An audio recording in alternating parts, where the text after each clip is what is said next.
Minecraft, the final frontier, endless freedom, endless creativity, and endless sand. Wait, what?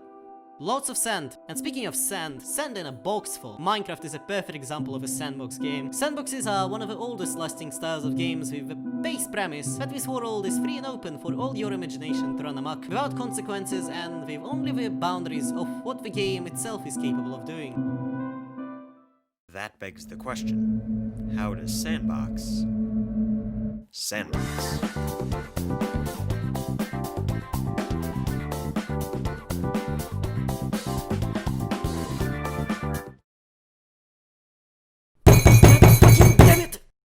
Right, back on track.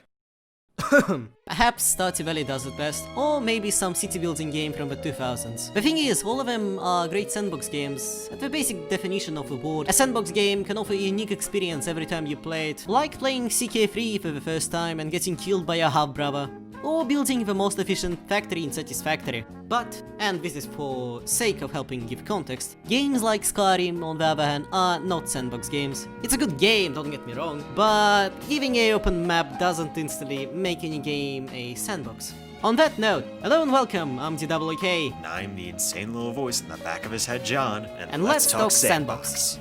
Before we can do that, however, we should first go what a sandbox game, well, is.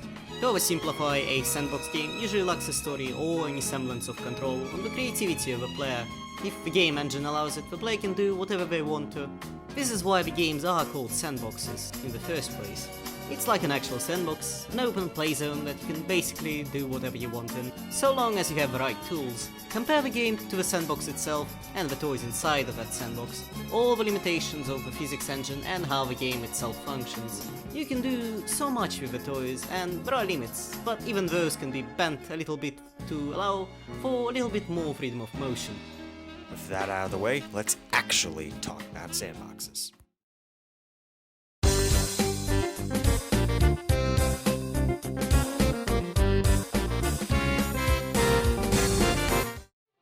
Yup, it's old, but damn, it's good.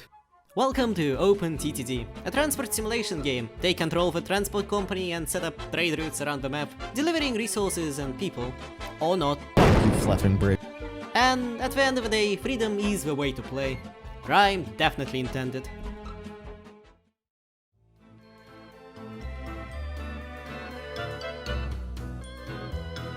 It's right in the title. It's a survival game where the objective is to, of course, not starve. In a strange land with strange creatures in a strange drawn style of graphics. Hack and slash and craft your way to victory with an assortment of predetermined characters with different powers, abilities and backstories. The world is your oyster and nothing will block your expansion.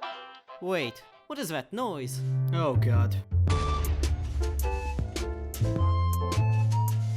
Oh boy, the two world monoliths of sandbox games. What is there to say that hasn't already been said? Two games with optional progression, open for every imaginative output. Let's not talk about this one for too long. We all know it and all have played it, but we should just note that these two right here, these are the peak of sandbox games.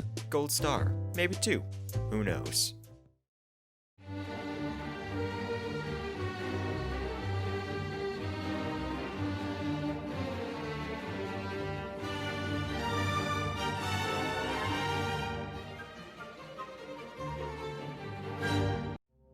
Not a first guess for the word sandbox. Paradox, our great Swedish wallet-thieving overlords, famous for the many pyramid schemes, or as they call them, DLC. While the policy on selling content post-release is, well, let's just say prevalent, unlike companies like EA, it's a game. Paradox doesn't just make awesome additional content, but amazing base games as well.